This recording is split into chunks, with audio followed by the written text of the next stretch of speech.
আমাদের মা বোনদের উপরে এই সহিংসতা এবং ধর্ষণের মতো ঘটনাগুলো আমাদেরকে অনেক উদ্বেগ তৈরি করছে আমাদের ভিতরে।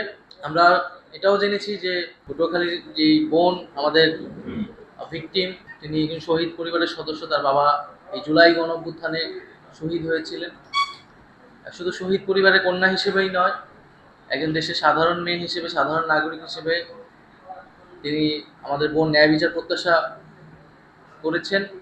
এবং আমরা জাতীয় নাগরিক পার্টির পক্ষ থেকেও এই যে ঘটনা, এই যে মর্মান্তিক ঘটনা, বিচার চাচ্ছি দ্রুত সময়ের মধ্যে সুষ্ঠু তদন্ত করে এই ঘটনার বিচার নিশ্চিত করতে হবে।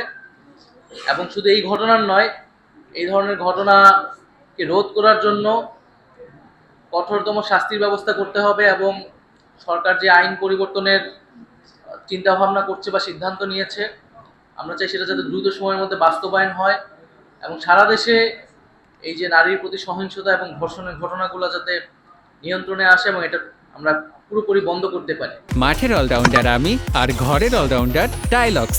টাইলক্স টয়লেট ক্লিনার, ক্লিন মানেই টাইলক্স। দ্বিতীয়ত হচ্ছে, এই ঘটনার দুইজন আসামি নাম শোনা গিয়েছে, তাদের নামে মামলা হয়েছে। এর মধ্যে একজনকে গ্রেফতার করা হয়েছে। তা আমরা দাবি জানাচ্ছি যে 24 ঘন্টার মধ্যে আরেকজন যে আসামি, সেই আসামিকে গ্রেফতার করতে হবে। এবং আসামির পরিবার বা আসামির পক্ষ থেকে তারা যতই প্রভাব বিস্তারের চেষ্টা যদি করে থাকে বা ক্ষমতার সাথে থাকে, সেগুলো যাতে কোনো ধরনের বিবেচনায় না আসে, তাদেরকে গ্রেফতার করে বিচারের কাঠগড়ায় আনতে প্রশাসন সক্ষম হবে, এটাই আমাদের প্রত্যাশা থাকবে। যদি এমনটা না হয়, তাহলে জাতীয় নাগরিক পার্টি তার জায়গা থেকে রাজপথে এ বিষয়ে অবশ্যই অবস্থান জানাবে।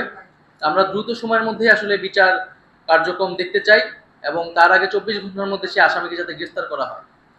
এর পাশাপাশি আমরা এখানে হাসপাতাল কর্তৃপক্ষের সাথে কথা বলেছি, স্বাস্থ্যগত বিষয়াদি নিয়ে আমাদের যাতে নাগরিক পার্টি যারা রয়েছেন, ডক্টর, তারা কথা বলেছেন। আমরা পুলিশের সাথে কথা বলেছি, মামলার বিষয়গুলো নিয়ে খোঁজ নিয়েছি এবং পরিবারের সাথে কথা বলেছি।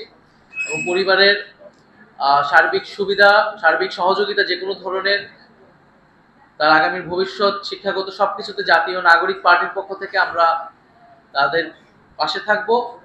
এবং আমরা আশা করব সরকারের জায়গা থেকে সরকার এই পরিবারের পাশে এসে দাঁড়াবে।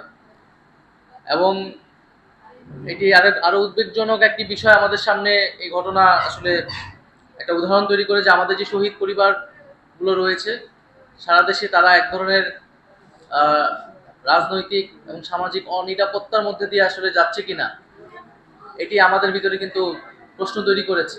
সেই জায়গা থেকে সরকারকে অবশ্যই আইন শৃঙ্খলার এবং জননিরাপত্তা যেমন নিশ্চিত করতে হবে সকল নাগরিকের জন্য, পাশাপাশি এই পরিবারগুলোকেও এক ধরনের নিশ্চয়তা দিতে হবে, নিরাপত্তার ব্যবস্থা করতে হবে।